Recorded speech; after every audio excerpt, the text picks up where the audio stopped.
একটা ছেলে ইয়ামিন কিরা নাম বিনু মিয়ার ফুট হেরে বলে দৌড়ে দৌড়ে নিয়ে ফুলালা বলে 2-3 দিন জোর করে নিছে ওরে চিল্লাচিল্লি করে বেহুব হের তো চিল্লাচিল্লি করে এরপর বলে গেছে তোরা আমি বিয়া করুম এরপরে যে নভেম্বর মাসের 3 তারিখ থেকে 17 তারিখ পর্যন্ত এই মায়ার দ্বারও ছেলেটা আইসে আর গেছে।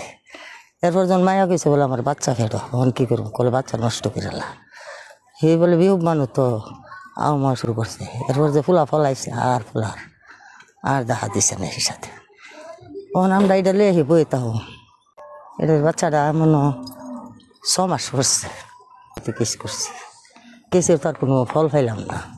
কুড়ের মাঝে করছি পিপিআরি গেছে কোনো ফল নাই গরিবের লেগে বাজান কই নাই ওপরে প্রতিবন্ধীর মতন কথা কইতারে না তো রাও কোনো বোঝা জানা তো এমন একটা অসল মায়ারে নিয়ে এমন করছে। আমরা তো বাজান গরিব মানুষ আমরা তো মনে করছি বলে আচ্ছা হেরা যদি 2-4 জন আয় আর আমরা বাড়ির 2-4 জন লইয়া এটা আমরা মীমাংস করে দিলাম। মীমাংস বাচ্চার মারে লইয়া বাচ্চারা সুদ্ধা যদি হেরা নেগা তো আমরা কিছু জরিমানা লাগলো দিও হেরা দেলাইতাম হেরা কোনো দরই দেয় না। তখন আমরা কী করুম বাজান আইনের রাস্তা লইতাম না। এরপরে আমরা আইনের রাস্তা লইছি আজকে 1 মাস এরপরও কোনো ফল নাই।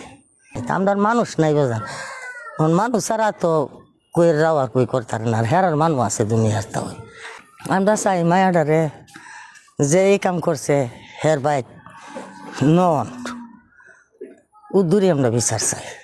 বাচ্চাটার পরিচয় যেমন তাহে বলে মুহের ফুট ইডই আনেলে এই মায়াটা লই আমরা কোন দেশ চাঁদ বাঁচাই তার এরপরে দুদিন তো আমার গড় দর কদিন ইডে ভাঙছে লাগানতে ইনকোয়ারি গেছে ইনকোয়ারি আইসে পিপিআরির থেকে তখন ইনকোয়ারি আলি কি হেরা হেরার মানুষ ই উড়ানে গড়ে বাড়ে লো না হেরোই সাক্ষী দে হেরা সাক্ষী হেরোই দে আমরা কই কই আনে তখন গরিবের লেগে তো বাজান আল্লাহ আছে। আমার মেয়েরে এভাবে নিয়ে